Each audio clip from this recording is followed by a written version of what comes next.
बिस्मिल्लाहिर्रहमानिर्रहीम।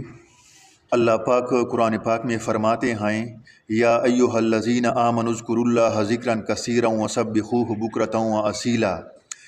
ए ईमान वालो, तुम अल्लाह को कसरत से याद किया करो, ख़ास कर सुबह व शाम उसकी पाकी बयान करो। मुअज़्ज़िज़ीन, इस आयत से मालूम हुआ कि ज़िक्र की कोई भी वक्त नहीं है, चाहे सुबह हो, चाहे शाम हो, चाहे दोपहर हो, चाहे रात हो, चाहे दिन हो, हर वक्त अल्लाह ताला का ज़िक्र किया कर सकते हैं। सिर्फ़ ऐसी हालत में जब बंदा बरहना हो, जब बंदा क़ज़ाए हाजत करता हो, तो फ़ुक़हा ने लिखा है कि इस वक्त ज़िक्र की इजाज़त नहीं है, बाकी तमाम हालात में ज़िक्र कर सकते हैं। और इसके लिए ये शर्त भी नहीं है कि आप बावुज़ू हो या बेवुज़ू हो, चाहे आप लेटे हो या बैठे हो या खड़े हो या चलते हो या काम करते हो, हर हालत में आप अल्लाह ताला की ज़िक्र कर सकते हैं। उलमा ने तो यहाँ तक भी लिखा है कि ज़िक्र का ये मतलब नहीं है कि आप सिर्फ़ ज़बान से कहें सुब्हान अल्लाह अल्हम्दुलिल्लाह अल्हम्दुलिल्लाह। यकीनन कि ये भी बहुत बड़ी बात है, लेकिन उलमा ने यहाँ तक भी लिखा है कि कोई मज़दूर मज़दूरी करता है और उसको सही मानों में करता है और इस नीयत से करता है कि ताकि मैं अपने हाथ दूसरों के सामने न फैलाऊँ और अपने लिए और अपने खंबे के लिए रोज़ी कमाऊँ, तो ये भी उसकी इबादत है। एक दुकानदार है, एक ताजिर है, एक कारोबारी है, वो कारोबार करता है अल्लाह पाक के हुक्म और पैगंबर के तरीके के मुताबिक, शरई उसूलों के अंदर अंदर, और कोई ऐसा नाजायज़ खिलाफ शरअ काम नहीं करता है इस कारोबार, तिजारत, दुकानदारी और मज़दूरी में।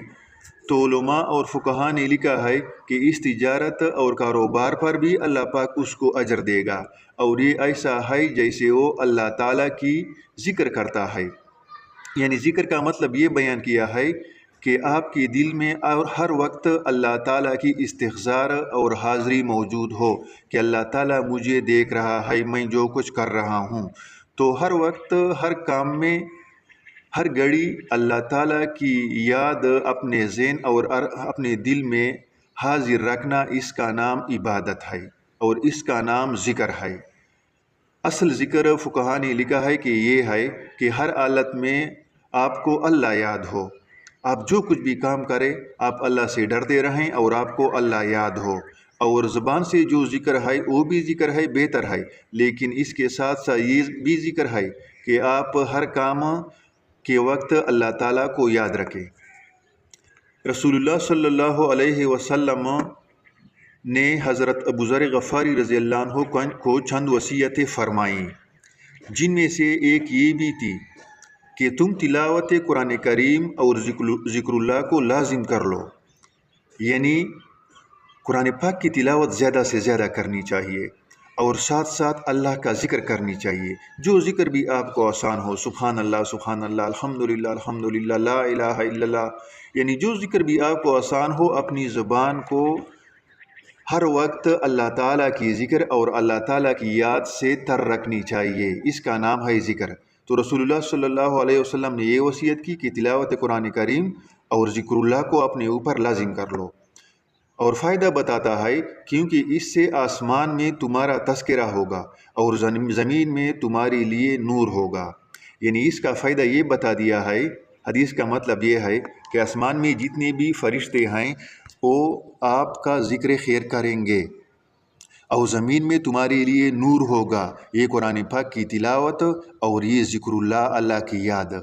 जब अल्लाह की नूर आपको मिल जाए तो दुनिया में कोई भी मुश्किल आपको पेश नहीं आएगा, दुनिया की सारी मुश्किलात आपसे हट जाएंगी, आपके लिए राहत ही राहत होगा।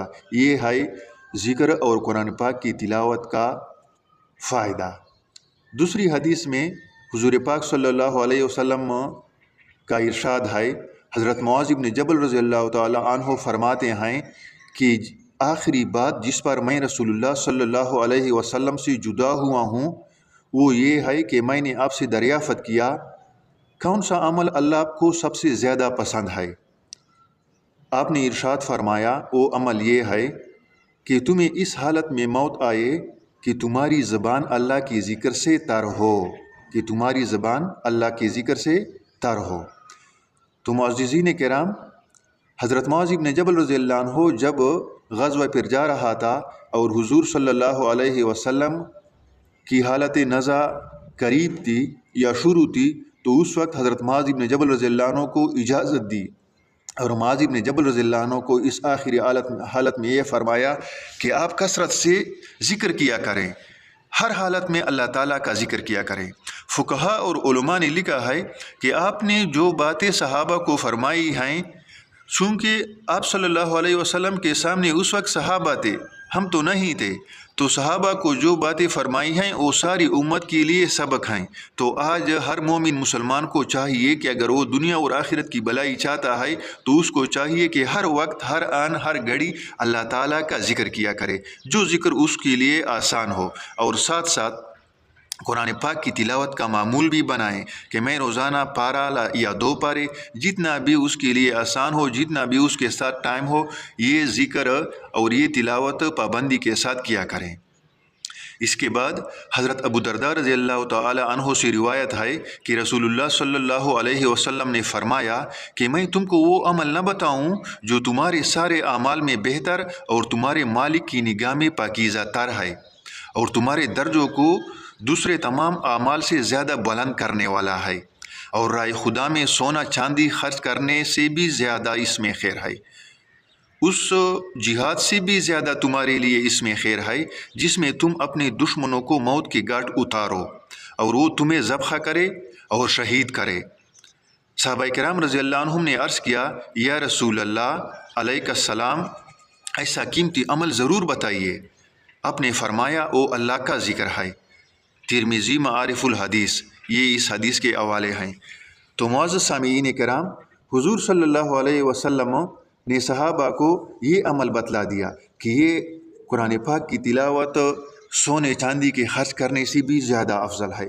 قرآن پاک اور ساتھ ساتھ اللہ تعالیٰ کا ذکر، یہ اللہ کی جہاد میں بھی زیادہ بہتر ہے، اللہ تعالیٰ کی جہاد سے بھی زیادہ افضل ہے، اور ایسا جہاد کہ آپ خوب بہادری سے جہاد کریں اور آخر میں مشرکین اور کفار آپ کو شہید کرے، اور ایسی ظلم اور زیادتی کے ساتھ شہید کرے کہ آپ کو ذبح کرے، تو اس سے بھی یہ قرآن پاک اور ساتھ ساتھ ذکر اللہ اس سے بھی زیادہ بہتر ہے۔ تو معزز سامعین کرام اور ناظرین کرام، چاہیے کہ ہر وقت ہم اللہ تعالیٰ کی ذکر کیا کریں، فضول باتوں میں اپنا وقت ضائع نہ کریں، کبھی ایک جگہ بیٹھنا، کبھی دوسری جگہ بیٹھنا، کبھی غیبت کرنا، کبھی چغل خوری کرنا، ان باتوں سے ہمیں چاہیے کہ اجتناب کرنی چاہیے۔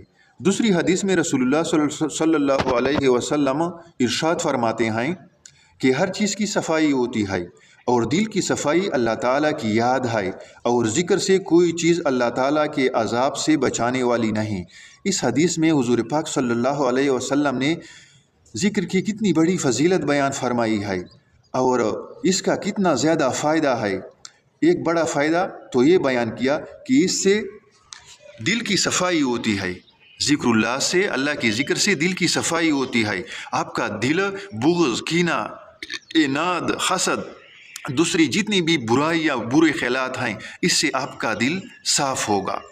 اور دوسرا یہ بھی بتا دیا کہ ذکر اللہ ایک ایسا عمل ہے جو کہ آپ کو قیامت کے دن اللہ کے عذاب سے بچائے گا۔